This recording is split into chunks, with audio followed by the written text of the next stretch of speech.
connaissez la nature des mots? Comme toute chose dans la vie, les mots ont une identité. En linguistique, c'est ce qu'on appelle la nature. Selon leur nature, les mots se divisent en deux grandes catégories, les mots variables et les mots invariables. Au cours des prochaines minutes, nous allons apprendre à identifier les mots variables. Voici la liste des mots variables.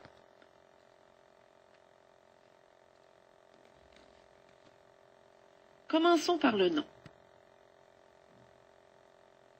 Dans la phrase suivante, identifions les noms communs. Mon gros chien dort sur le sofa noir.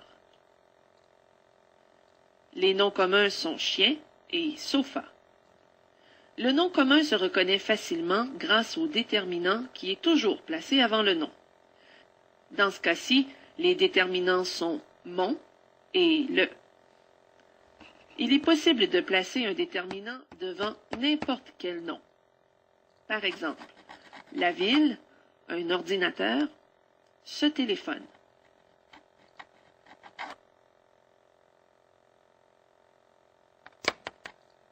Le déterminant. Parlons-en. Les déterminants sont une grande catégorie dans laquelle on retrouve plusieurs types de mots. Voici ce qu'on retrouve dans la grande catégorie des déterminants.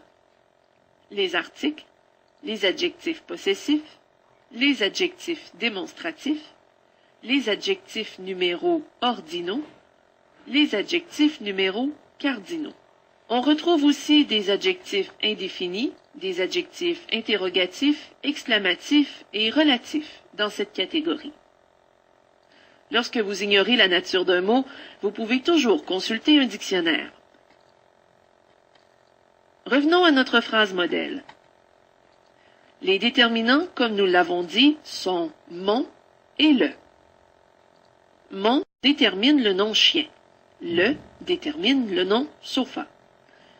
Dans la phrase suivante, indiquez quels sont les déterminants. Le directeur de l'école a rencontré des élèves ce matin. Les déterminants sont le, l'apostrophe, des et ce. Remarquez que chacun des déterminants est placé devant le nom.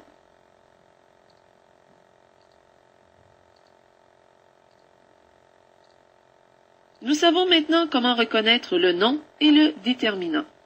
Ajoutons l'adjectif qualificatif.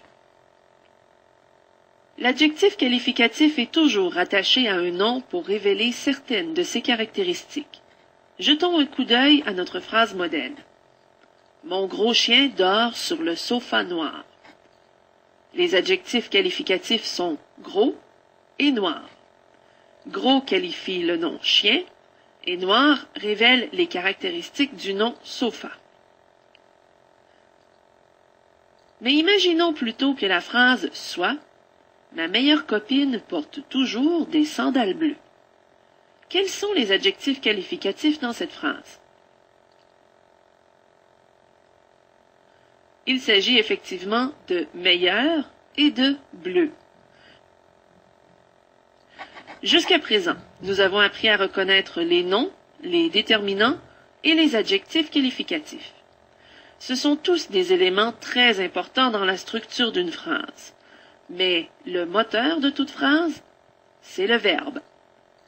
Dans la phrase modèle, le verbe est « dort ».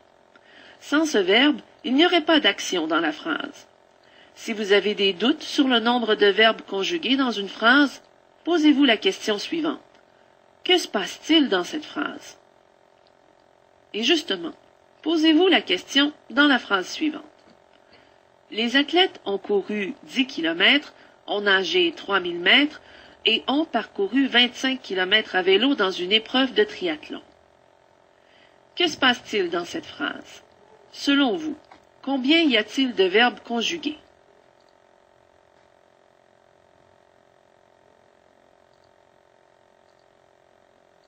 Il y en a 3.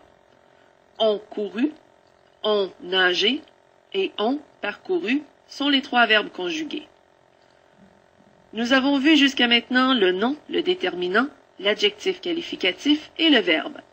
On en ajoute un dernier, le pronom. Portons notre attention aux pronoms personnels. Vous les connaissez: je, tu, il, elle, nous, vous, il et elle. Ce sont effectivement les pronoms personnels sujets. Mais il y en a d'autres, qui sont des pronoms personnels compléments. Prenez le temps d'y jeter un coup d'œil.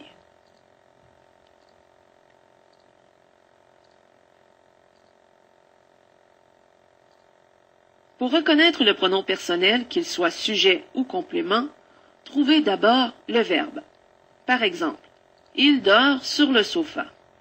Le verbe est dort et le pronom personnel est il. À votre tour. Pierre se sent bien quand il s'entraîne.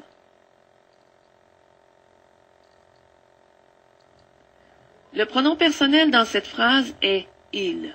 Son rôle, c'est de remplacer le nom Pierre. Julie me prête sa voiture. Dans cette phrase, selon vous, quel est le pronom personnel?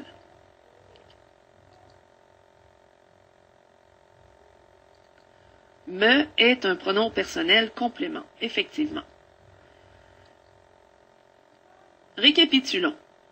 Les mots variables sont les noms, les déterminants, les adjectifs, les verbes et les pronoms.